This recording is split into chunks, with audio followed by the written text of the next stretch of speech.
बिस्मिल्लाहिर्रहमानिर्रहीम नहमदुहु नुसल्ली अला रसूलिहिल करीम अम्मा बाद। बिहम्दिल्लाह आज हम सूरत हश्र की आयत नंबर 7 से तशरीह शुरू करेंगे। आयत नंबर 7 में अल्लाह रब्बुल इज़्ज़त ने माल फ़ाए के मसारिफ़ और उसकी तक़सीम का बयान फरमाया। माल फ़ाए और माल गनीमत, इसको हम पहले तफसील से पढ़ चुके हैं कि माल फ़ाए क्या होता है और माल गनीमत ये क्या होती है। तो इसमें अल्लाह रब्बुल इज़्ज़त ने फरमाया कि मा अफ़ा अल्लाहु अला रसूलिही मिन अहलिल क़ुरा फ़लिल्लाहि वलिर्रसूल। सबसे पहले मसरफ़ को बयान फरमाया कि जो माल फ़ाए है, फरमाया कि वो अल्लाह के लिए है। यानी अल्लाह के लिए का क्या मतलब है? फरमाया कि अल्लाह के लिए है। इसके दो तफसीरें की गई हैं। एक तफसीर ये की गई है कि इसको अल्लाह रब्बुल इज़्ज़त के घर यानी मसाजिद और बैतुल्लाह के लिए ख़र्च किया जाए, यानी मसाजिद की तामीर पर और अल्लाह के घर बैतुल्लाह की तामीर और उसके अखराजात पर ख़र्च किया जाए। और दूसरे नंबर पर फरमाया कि ये अल्लाह का नाम बतौर बरकत के ज़िक्र किया गया है। वो आप सल्लल्लाहु अलैहि वसल्लम को इख्तियार है कि आप उसको जिन मसारिफ़ में चाहें ख़र्च करना चाहें ख़र्च कर सकते हैं। और दूसरा मसरफ़ बयान फरमाया कि वलिर रसूल, और इसका मसरफ़ रसूल सल्लल्लाहु अलैहि वसल्लम है। माल फ़ाए आप सल्लल्लाहु अलैहि वसल्लम को इख्तियार दिया गया था कि आप उसको जिस तरीके से चाहें ख़र्च करना चाहें आप ख़र्च कर सकते हैं, जहां उसका इस्तेमाल करना चाहें आप इस्तेमाल कर सकते हैं। और तीसरे नंबर पर फरमाया कि वज़िल क़ुरबा, और रसूलुल्लाह सल्लल्लाहु अलैहि वसल्लम के करीबी रिश्तेदार। देखिए, आप सल्लल्लाहु अलैहि वसल्लम के करीबी रिश्तेदार जिसे हम कहते हैं ना कि सैयद ख़ानदान, सैयद ख़ानदान मसलन कौन कौन हैं, उनके बारे में फ़रमाया कि आले अब्बास, आप सल्लल्लाहु अलैहि वसल्लम के चचा हज़रत अब्बास बिन अब्दुल मुत्तलिब रज़ी अल्लाह ताला अन्हु, इनकी जो औलाद है वो आपके ज़विल क़ुरबा रिश्तेदार हैं। और फिर उसके बाद आले अली, आप सल्लल्लाहु अलैहि वसल्लम के चचा ज़ाद भाई हज़रत अली बिन अबी तालिब रज़ी अल्लाह ताला अन्हु, इनकी जो आगे औलाद है हज़रत हसन हैं, हज़रत हुसैन हैं, और हज़रत अली के बाकी जो अज़वाज से बाकी औलाद है उनसे जो औलाद चली है वो आले अली कहलाती है। फिर इसके बाद हज़रत आले जाफ़र है, जाफ़र भी रसूलुल्लाह सल्लल्लाहु अलैहि वसल्लम के चचा हैं। आले अक़ील हैं, और इसी तरीके से आले हारिस बिन अब्दुल मुत्तलिब हैं, ये भी हारिस हुज़ूर सल्लल्लाहु अलैहि वसल्लम के चचा हैं। तो यानी ये आपके करीबी रिश्तेदार हैं। जो आपके करीबी रिश्तेदार हैं यानी जो सैयद ख़ानदान से हैं, उनको भी माल फ़ाए से हिस्सा दिया जाएगा। देखें, सैयद के बारे में शरई हुक्म ये है कि जो सैयद है, ये जो मैंने ज़िक्र किया आपके रिश्तेदार हैं, इनके ऊपर ज़कात और वाजिबी सदक़ात इनको देना दुरुस्त नहीं है। क्यों? इसलिए कि ज़कात ये माल की मैल कुचैल होती है, और अल्लाह रब्बुल इज़्ज़त ने अपने पाक पैगम्बर सल्लल्लाहु अलैहि वसल्लम और आपकी आल को इससे महफूज रखा है। तो इसलिए फ़रमाया कि माल फ़ाए में इनका हिस्सा रख दिया है। और फिर उसके बाद इसी तरह माल गनीमत में खुम्स था। खुम्स का जो अल्लाह और उसके रसूल के लिए था, वो आप सल्लल्लाहु अलैहि वसल्लम अपने अज़ीज़ व अक़ारिब ज़विल क़ुरबा में ख़र्च किया करते थे। अब कैफ़ियत ये कि फ़ी ज़मानिना, हमारे ज़माना में माल फ़ाए की भी सूरत नहीं है, माल गनीमत की भी सूरत नहीं है। क्यों? इसलिए कि एक जंगों का सिलसिला एक तवील अरसे से बंद है कि वहाँ हम कहें कि मुसलमान जंग कर रहे हैं तो उसमें माल गनीमत आएगा या माल फ़ाए आएगा, चलो उसमें क्या होगा, सैयद ख़ानदान के लिए एक हिस्सा मुकर्रर होगा। अब ऐसी कैफ़ियत काफ़ी सालों से नहीं है। तो अब क्या सूरत होगी? ज़कात भी उनको नहीं दे सकते जो सैयद ख़ानदान के हैं, गरीब हैं। अब उनकी कैफ़ियत क्या है? देखिए, उसके बारे में हज़रत उलमा फरमाते हैं कि सैयद ख़ानदान को ज़कात देना तो जायज़ नहीं है, अलबत्ता फरमाया कि लोगों को अपने ज़ाती और पाक और हलाल माल में से वो सैयद ख़ानदान के जो वाकई साहिब मुस्तहिक हैं, गरीब हैं, उनको देना वाजिब और ज़रूरी है। मसलन एक महल्ले के अंदर अगर सैयद ख़ानदान रहता है और उनके पास इतने इस्तेताअत नहीं है, वो गरीब हैं, तो उसमें उनके अहले महल्ला को भी अपने ज़ाती, और उसके साथ दो शर्तें हैं, हलाल माल भी हो और पाक माल भी हो, उसके साथ उनका ताउन करना ये ज़रूरी है। अगर नहीं करेंगे तो फरमाएं कि तमाम अहले महल्ला इस पर क्या होंगे, गुनहगार होंगे। तो इस वजह से इसके साथ जो दूसरा मसरफ़ बयान फरमाया वलीर रसूल, और तीसरा मसरफ़ बयान फरमाया वज़िल क़ुरबा, और रसूलुल्लाह सल्लल्लाहु अलैहि वसल्लम के रिश्तेदार हैं।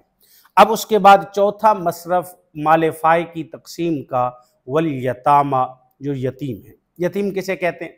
यतीम उस शख्स को कहते हैं कि जिसकी नाबालिग होने की हालत में वालिद का इंतकाल हो गया, दोनों का इंतकाल हो गया हो या सिर्फ वालिद का इंतकाल हो गया हो, उसको क्या कहते हैं? यतीम के नाबालिग होने की हालत में। अगर बालिग है और फिर वालिद का इंतकाल हो गया तो ये यतीम नहीं है। क्यों? इसलिए कि अब ये वालिदैन के ज़ेर परवरिश था ही नहीं। तो ज़ेर परवरिश वालिदैन की जो ज़िम्मेदारी है अपनी औलाद की परवरिश एक बुलूगत की हद तक है, और फिर बुलूगत के बाद अगर वालिदैन करते हैं तो ये उनका एहसान है और अखलाकन उनकी तरफ से एक अच्छा अमल है। लेकिन वालिद जब उसकी औलाद बालिग हो जाए तो बालिग औलाद अपनी वालिद पर ज़ोर नहीं दे सकती कि मेरा आप पर हक़ है, अब मुझे ये दें, अब मुझे वो दें। जैसे फ़ी ज़मानिना हमारे इलाक़े में और हमारे मुआशरे में आम तौर पर ये होता है, जब औलाद जवान हो जाती है तो अपने वालिद से जायदाद का मुतालबा करती है। बेटा कहता है कि मुझे मेरी ये ज़मीन का हिस्सा मेरा जो बनता है दे दे। भाई तेरा कहाँ बनता है? शरीयत ने औलाद का हक जो रखा है वो वालिद के इंतकाल के बाद रखा है, वो मीरास है। ज़िंदगी के अंदर जब आप बालिग हो गए, आप खुद कमाएं और खुद खाएं, अगर वालिद की तरफ से कुछ मिल रहा है तो फिर इसको तबर्रो समझे और उसका एहसान समझे। चे जाए कि हम अपने वालिदैन के ऊपर ज़ोर दें और उनको तंग करें इस बात पर, दूसरे लफ्ज़ों में कहें कि उनको हम ब्लैकमेल करते हैं कि भाई आप क्या करेंगे कि इतने पैसे देंगे, ये करेंगे, वो करेंगे। अब वालिदैन बेचारे अपनी औलादों के हाथों क्या होते हैं, मजबूर होते हैं। तो इस वजह से ज़िंदगी के अंदर अपने वालिद की मीरास की तकसीम का मुतालबा करना ये शरन दुरुस्त नहीं है। और दूसरा ये होता है कि कई दफ़ा वालिदैन खुद चाहते हैं कि हम ज़िंदगी में अपनी मीरास को तकसीम कर दें ताकि हमारी औलाद हमारे मरने के बाद लड़ाई झगड़ा ना करे। देखें, इसमें हज़रात फ़ुक़हा ने ये ज़िक्र किया है कि वालिदैन को चाहिए कम अज़ कम इतना माल अपने पास ज़रूर रखें ताकि वो कल को किसी का मोहताज ना हो, और फिर उसके बाद जो बच जाए वो तकसीम कर दिया जाए। और फिर इस तकसीम के अंदर भी फरमाए कि ज़िंदगी के अंदर तकसीम ये जायदाद नहीं है, ये हदिया और गिफ्ट है, और हदिये और गिफ्ट में तमाम औलाद बराबर है, बेटा है या बेटी है, दोनों को क्या देना चाहिए? बराबर हिस्सा। और ये जो है ना लिज़्ज़करि मिस्लु हज़्ज़िल उन्सयैन का कायदा कि मुज़क्कर को दो हिस्से हैं, मुअन्नस को एक हिस्सा है, ये मीरास के अंदर है। और मैंने बताया कि मीरास वो होती है जो इंसान के मरने के बाद जो उसका माल होता है उसमें मीरास जारी होती है। ज़िंदगी में जो वालिद दे रहा है वो क्या है? वो हदिया है। तो इस वजह से ज़िंदगी में अगर देते हैं तो औलाद को बराबर बराबर। अलबत्ता चंद सूरतें ज़िक्र की हैं कि अगर उनकी वजह से किसी को थोड़ी बहुत फ़ौक़ियत दी जाए, मसलन अगर उनमें से एक बेटा या बेटी साहिब खिदमत है, उसने वालिदैन की बहुत ज़्यादा खिदमत की है, तो अगर थोड़ी बहुत उसमें कुछ ज़्यादती कर दिए जाए तो इसकी गुंजाइश है। या कोई साहिब इल्म है तो उसके इल्म की फजीलत की वजह से उसको कुछ ज़्यादा दे देते हैं तो इसकी गुंजाइश है। लेकिन इसमें एक बात हमेशा जहन में रखिए कि इतना ज़्यादती ना हो कि जिससे दूसरे को नुकसान हो या दूसरे को महरूम करने की नीयत हो, इतनी ज़्यादती ना हो। तो इसलिए फरमाया कि यतीम किसे कहते हैं? कि जिसके वालिद का बचपन में बुलूगत से कबल इंतकाल हो जाए। आगे उसके बाद अगले नंबर पर फरमाया कि वल मसाकीन, और मस्कीन को माल फ़ाय दे सकते हैं। मस्कीन एक, इसके साथ की एक और इस्तिलाह इस्तेमाल होती है फ़कीर। एक लफ्ज़ फ़कीर और एक लफ्ज़ मस्कीन। मस्कीन किसे कहते हैं? कहते हैं मस्कीन उसे कहते हैं कि जिसके पास थोड़ा बहुत माल हो लेकिन वो माल उसकी ज़रूरियात और उसकी हाजात असलिया को पूरा ना कर सकता हो।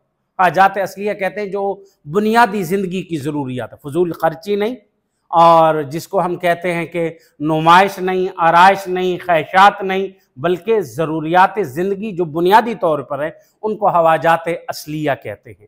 तो अब फरमाए कि उसके पास इतने पैसे हैं, कुछ न कुछ हैं सही, लेकिन उसकी ज़रूरियात को पूरा नहीं करते, ऐसे शख्स को फ़ुक़हा ने, मुहद्दिसीन ने मसाकीन जिक्र किया। मस्कीन है ये। यतीम फ़कीर किसे कहते हैं? फ़कीर जिसके पास बिल्कुल कुछ ना हो, थोड़ा बहुत भी ना हो। और बाज़ ने इसकी तारीफ बरअक्स की है, यानी यूं कहा कि मस्कीन उसे कहते हैं जिसके पास बिल्कुल कुछ ना हो, और फ़कीर उसे कहते हैं कि जिसके पास थोड़ा बहुत हो लेकिन उसके ज़रूरियात असली को पूरा ना करते हों। ये तारीफ में थोड़ा बहुत फ़र्क किया गया है। अब इसके बाद फरमाया कि वब्न सबील, यानी 5वें नंबर पर कि माले फ़ाए आप मस्कीन को के साथ साथ वब्न सबील मुसाफिर को भी दे सकते हैं। जो बंदा हालत सफ़र में है और हालत सफ़र में है और वहाँ उसके पास माल ख़त्म हो गया है, तो उस सूरत में उसको आप क्या कर सकते हैं, ज़कात की रकम देना चाहें तो वो भी दे सकते हैं। अगर उनको माल फ़ाए में से कुछ देना चाहें भी दे सकते हैं। लेकिन मुफस्सिरीन ने जिक्र किया कि वब्न सबील से मुराद वो मुसाफिर है जो सफ़र हज पर हो, हज का सफ़र करने के लिए निकला और रास्ते से उसमें माल ख़त्म हो गया है, क्योंकि पहले ज़माना में पैदल सफ़र होते थे। इसी वजह से तो कहा ना कि हज का जो एहराम है आप शवाल के महीने से बांध सकते, शवाल, ज़िक़ादा, ज़िलहज्जा, शवाल के महीने से आप हज के एहराम क्या कर सकते हैं, बांध के अपने घर से निकलना चाहे तो आप निकल सकते हैं। पैदल सफ़र होते थे, लंबे सफ़र थे। तो आजकल जिद्दत का ज़माना है कि चंद घंटों के अंदर अंदर हम वहाँ पहुँच जाते हैं, पहले ऐसा नहीं था। तो इस वजह से कहा कि अगर रास्ते में सफ़र क्या हो जाए, ज़्यादा राह, सफ़र ख़र्च ख़त्म हो जाए, तो उस मुसाफिर को भी जो सफ़र हज पर है माल फ़ाए में से देना चाहें तो दे सकते हैं। दूसरे नंबर पर फरमाए कि इस मुसाफिर से मुराद वो मुसाफिर है जो तलबे दीन के सफ़र पर हो, यानी दीन को तलब करने के लिए जिसने सफ़र किया, जिसे हम कहते हैं तालिब इल्म है। अब तालिब इल्म ने सफ़र किया, रास्ते में उसके पास जो अपना खर्च था वो खर्च उसके पास ख़त्म हो गया है, तो अब फरमाया कि वो शख्स सफ़र करना चाहे तो वो सफ़र वो उसको माल फ़ाए देना चाहें या ज़कात देना चाहें, आप उसको ज़कात और ये दे सकते हैं। और बाद मुफस्सिरीन ने फरमाया कि इससे आम मुसाफिर है, खा वो किसी नियत से भी क्या कर रहा हो, सफ़र कर रहा हो, तो आप उसको माल फ़ाए में से रकम देना चाहें तो दे सकते हैं। अब उसके बाद आगे 6ठे नंबर पर जिक्र फरमाया वलिल फ़ुक़राई, यानी वो फ़ुक़रा हैं जो फरमाए कि किस में से हैं, मुहाजिरीन में से हैं। वलिल फ़ुक़राइल मुहाजिरीन, मुहाजिरीन देखिए दो इस्तिलाह हैं, एक मुहाजिर की है और एक अंसार की है। आमतौर पर मुहाजिर का इतलाक़ उस मुहाजिर पर होता है जो मक्का से मदीना की तरफ रसूलुल्लाह सल्लल्लाहु अलैहि वसल्लम के साथ आपके हुक्म पर हिजरत करके आया, और इसको मुहाजिर कहते हैं। और जिन्होंने इनको वेलकम कहा और उनकी मदद की और उनके साथ ठहरे रहे उनको अंसार कहते हैं। तो फरमाए कि मुहाजिरीन की भी और अंसार की भी कुरान मजीद ने सिफ़ात बयान फरमाई। देखें ये दो शख्सियतें ऐसी थी, मुहाजिर और अंसार, ये दो शख्सियतें ऐसी थी जो कामयाब शख्सियतें थी। अब फरमाए कि ये मुआशरा, यानी मुहाजिरीन का मुआशरा और अंसार का मुआशरा, ये वो मुआशरा है। देखिए आप सल्लल्लाहु अलैहि वसल्लम ने बहुत ही कम ज़माने में अपने पूरी उम्मत को तब्दील किया। आपको 40 साल की उम्र में नबूवत मिली और फिर 63 साल की उम्र में आप सल्लल्लाहु अलैहि वसल्लम का इंतकाल हुआ। ये 23 साल का अरसा है। ये 23 साल के अरसे में रसूलुल्लाह सल्लल्लाहु अलैहि वसल्लम ने एक दुनिया के निज़ाम को तब्दील करके रख दिया और फिर उनको एक नई शरीयत दी है, और नई शरीयत भी वो दी है कि जिस पर अमल करने के लिए लोग मर मिटने के लिए क्या होते हैं, तैयार होते हैं। वैसे कि आपने कई लोग देखे होंगे बड़ी कोशिश करते हैं मुआशरे को तब्दील करने की या अपना निज़ाम राइज करने की, वो नहीं कर सकते, या वो सिर्फ एक महल्ले तक, एक ख़ानदान तक या एक मुआशरे तक महदूद रहते हैं, वो एक इंटरनेशनल और आलमी सतह पर नहीं जा सकते। लेकिन जनाब रसूलुल्लाह सल्लल्लाहु अलैहि वसल्लम का ये मौजज़ा है, अल्लाह ताला ने आप सल्लल्लाहु अलैहि वसल्लम को ये खासियत अता फरमाई कि आपका ये काम पूरे आलम के लिए और आज तक कल क़यामत की सुबह तक ये रहेगा। तो इसलिए फरमाएं कि आपके साथ मुआविन कौन थे? मुआविन मुहाजिरीन और अंसार थे। आपने एक निज़ाम कायम किया, खिलाफत कायम की। उस खिलाफत के अंदर जो उस खिलाफत को चलाने वाले थे वो मुहाजिरीन और अंसार थे। आप सल्लल्लाहु अलैहि वसल्लम तो मदीना में रहे, आपने हिजरत की, हिजरत के 10 साल बाद मदीना में रहे। मक्का में इस्लाम था, मदीना अरब के जितने भी बड़े बड़े इलाके हैं पूरे अरब में इस्लाम फैल चुका था, हत्ता कि कैसर किसरा को शिकस्त हो गई, इस्लाम फैल चुका। तो अब वहां किसने उसको संभाला? लेकिन ये उनको वो शख्स संभाल सकता है कि जो पहले बजाते खुद कामयाब हो। एक आदमी खुद कामयाब नहीं है तो दूसरों को किस तरीके से कामयाबी के रास्ते पर ला सकता है? तो कुरान मजीद ने यहाँ अंसार और मुहाजिरीन की सिफात बयान की। सिफात बयान करने के बाद आगे नतीजा बयान फरमाया। ये सिफात थी, इन सिफात की वजह से ये लोग क्या हो गए हैं? कामयाब हो गए हैं। तो हमें इन सिफात को बड़े गौर से समझना चाहिए, सुनना चाहिए और इस नीयत से सुनना चाहिए कि हम इन पर क्या करेंगे? अमल करके हम भी एक कामयाब इंसान बनेंगे। सबसे पहले फरमाया कि मुहाजिरीन की जो सिफात बयान फरमाई है, पहली सिफत यह बयान फरमाई कि उन्होंने अपने घर को छोड़ा, खालिसतन, किसी गर्ज के लिए नहीं, अल्लाह की रजा के लिए उन्होंने क्या छोड़ा? अपने घर को छोड़ा। दूसरी सिफत यह बयान फरमाई कि उन्होंने अल्लाह की रजा के लिए अपने माल को छोड़ा। जो कुछ वहाँ ज़हर बात बागात थे उनके, और उनके रेवड़ थे, ऊँटों के रेवड़ और गाय और बकरियों के बड़े बड़े रेवड़ थे, वो सब कुछ उन्होंने मालो मता क्या कर दिया? छोड़ दिया। खालिसतन अल्लाह के लिए उन्होंने क्या की है?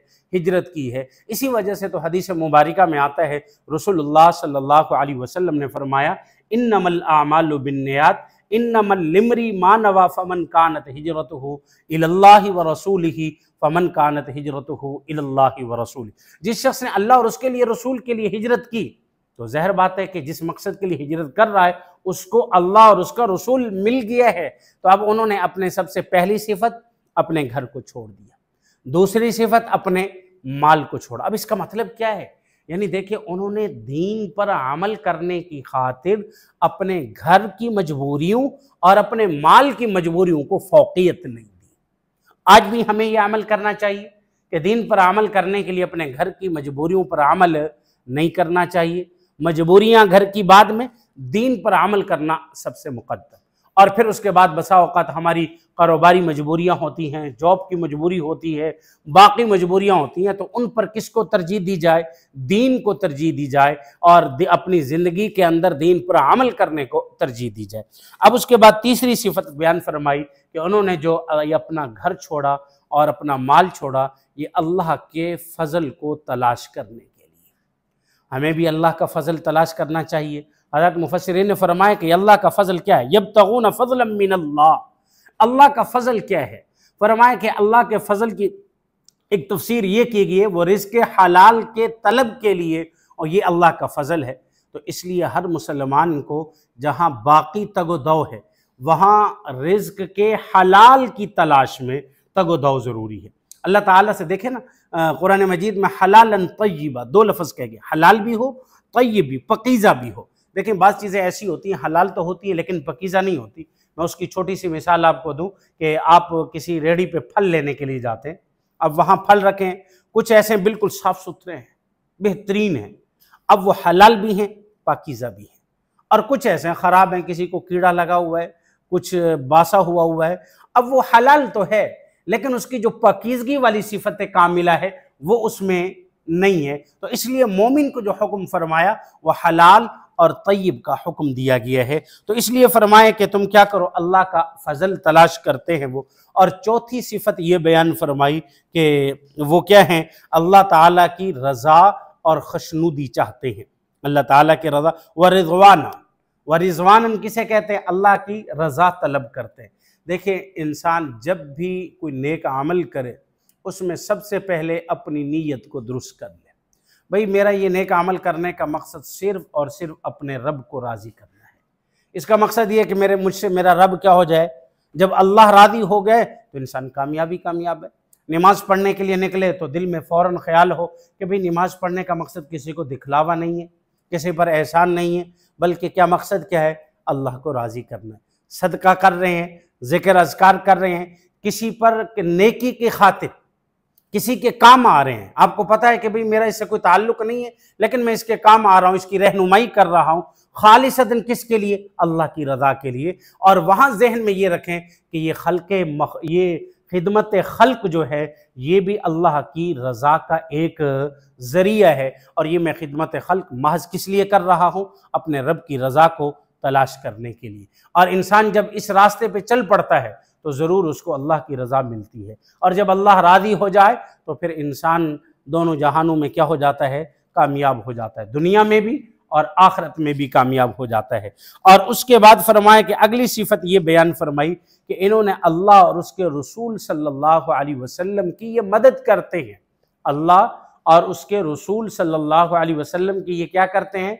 मदद करते हैं। देखें, रसूलुल्लाह सल्लल्लाहु अलैहि वसल्लम ने जब भी दीन के लिए माली मुआवनत मांगी या जानी मुआवनत मांगी, सहाबा और अंसार सब इकट्ठे हुए।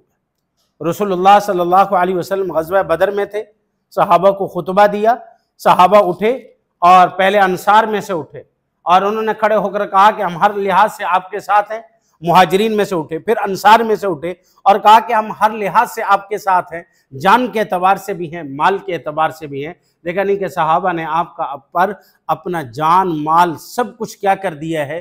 कुर्बान कर दिया है, और अल्लाह की रज़ा के लिए भी सब कुछ तलाश अल्लाह के रास्ते पर कुर्बान कर दिया। देखा नहीं कि हज़रत तल्हा के बारे में आता है, हज़रत अबू तल्हा का एक बाग था, बड़ा बेहतरीन बाग था, सरसब्ज बाग था। रसूलुल्लाह सल्लल्लाहु अलैहि वसल्लम के पास एक शख्स आया और हज़रत तल्हा का जो बाग था ये मस्जिद नबवी से कुछ फासले पर सामने था और बड़ा बेहतरीन बाग था। इस बाग को उन्होंने सारे बाग को अल्लाह के रास्ते में क्या कर दिया? खर्च कर दिया, दीन के लिए इसको खर्च किया। बात करने का मकसद ये है कि सहाबा ने क्या किया है? दीन पर अपने माल को भी, जान को भी रसूलुल्लाह सल्लल्लाहु अलैहि वसल्लम की मदद के लिए खर्च किया। अब उसके बाद फरमाए कि छठी सिफत जो है उलाइका हुमुस सादिकून, कि ये लोग क्या हैं? सच बोलते हैं, सच्चे हैं। अब उसके बाद अगले नंबर पर फरमाया कि इसके मसरफ जो है माल फ़ाय, ये 6 सिफात बयान की है किसकी? मुहाजिरीन की। पहली सिफत क्या बयान फरमाई है कि मुहाजिरीन की, कि अल्लाह के उन्होंने दीन की खातिर अपने घर को छोड़ा। दूसरी सिफत अपने माल को छोड़ा, और तीसरी सिफत क्या है? वो अल्लाह के फजल को तलाश करते हैं। चौथी सिफत ये है कि वो अल्लाह की रज़ा, खुशनूदी चाहते हैं, रज़ा और खुशनूदी चाहते हैं। और पांचवी सिफत यह है कि वो अल्लाह और उसके रसूल सल्लल्लाहु अलैहि वसल्लम की मदद करते हैं। और छठी सिफत यह है कि वो क्या बोलते हैं? वो सच बोलते हैं, कभी उन्होंने झूठ नहीं बोला। और उसके बाद फरमाए कि इसकी जो माल फ़ाय है, माल फ़ाय का मसरफ जिक्र किया गया, वो अंसार में से जो फ़ुक़रा हैं, गरीब हैं, वो अंसार भी हैं। अब फरमाए कि इसके बाद अंसार की सिफात बयान फरमाए। सबसे पहली सिफत अंसार किसे कहते हैं? जो मदीना के लोग हैं जिन्होंने मदद की। अंसार नसर से, नसर का माना होता है मदद करना, उन्होंने मुहाजिरीन की क्या की? मदद की है। सबसे पहली सिफत ये बयान की गई है कि इन्होंने मदीना को अपना ठिकाना बनाया और इन्होंने वहाँ इस्लाम और मुहाजिरीन की मुआवनत फरमाई। मदीना में रहकर इन्होंने इस्लाम की भी मुआवनत फरमाई और उसके साथ साथ मुहाजिरीन की भी मुआवनत फरमाई। और दूसरी सिफत ये बयान फरमाई कि ये मुहाजिरीन से मोहब्बत करते हैं। यानी एक शख्स जब अपना घर छोड़ के आया, खाली मुआवनत नहीं की बल्कि उनके साथ इजहार मोहब्बत भी किया है। और तीसरी सिफत यह है कि जो कुछ मुहाजिरीन को दिया जाता है इसके बारे में उनके दिल में किसी किस्म की कोई तंगी नहीं आती। यानी आप सल्लल्लाहु अलैहि वसल्लम ने मुहाजिरीन को, अगर जब माल गनीमत तकसीम हो रहा है या माल फ़ाय तकसीम हो रहा है, मुहाजिरीन को कुछ दे रहे हैं तो अंसार के दिल में कोई तंगी नहीं है। क्या मतलब? भाई देखिए, उनको दे रहे हैं, हमें नहीं दिया, हालांकि हमने तो इनकी मदद की है, तो किसी किस्म की उनके दिल में कोई तंगी। और यही आज अगर हमारे दिल में आ जाए कि किसी को अच्छा देखते हुए हमारे दिल के अंदर तंगी ना आए, तो ऐसे समझिए कि हम भी कामयाबी के रास्ते पर हैं। और फिर उसके बाद फरमाया कि वो अपने आप पर, अंसार अपने आप पर दूसरों को तरजीह देते हैं। ये चौथी सिफत है। और आज हम भी क्या कर लें? अगर अपने आप पर दूसरों को तरजीह दे दे तो हम भी क्या हो सकते हैं? कामयाब हो सकते हैं। देखें, सही बुखारी शरीफ किताब तफसीर के अंदर एक वाक़या जिक्र किया गया है कि एक दफ़ा रसूलुल्लाह सल्लल्लाहु अलैहि वसल्लम के पास एक मेहमान आए। आप सल्लल्लाहु अलैहि वसल्लम ने अपनी अज़वाज की तरफ पैगाम भेजा कि भाई किसी के पास मेहमान के खातिर तवाज़ु के लिए आज का खाना है? सबसे जवाब आया कि घर में खाने के लिए तो कुछ नहीं है। तमाम से जवाब आया कि घर से में खाने के लिए कुछ नहीं। अब ये कैफियत थी, सैयदुल अंबिया है, मेहमान आ गए लेकिन घर में खाने के लिए कुछ नहीं। आपने अपने सहाबा से पूछा, तो आपके सहाबा में से एक सहाबी हज़रत अबू तलहा रज़ी अल्लाह ताला अंसारी हैं। इनके बारे में आता है कि ये मेहमान को अपने साथ ले गए। जब घर गए तो अपनी बीवी को कहा कि मेहमान के खिलाने के लिए कुछ है। तो बीवी कहने लगी थोड़ा सा खाना है, या फिर हम खाएंगे, या क्या खाएंगे, या मेहमान खाएंगे, इतना ज़्यादा नहीं। तो शौहर ने फरमाया कि फिर ऐसे कीजिए कि आप बच्चों को ऐसे सुला दें किसी तरीके से, और फिर ये खाना अब मेहमान के सामने रखना, क्योंकि थोड़ा है, या हम खाएं या मेहमान खाएं। तो आपने फिर ऐसे करना है कि चिराग को दुरुस्त करने की नीयत से आना है, चिराग को बुझा देंगे, मेहमान समझेगा कि हम उसके साथ खाना खा रहे हैं, तो हम महज वैसे शरीक हो जाएंगे, मेहमान पेट भर कर खाना खा लेगा। तो इस वाक़े से ये मालूम होता है कि हज़रात अंसार ने अपनी ज़ात पर दूसरों को क्या दी है, तरजीह दी है।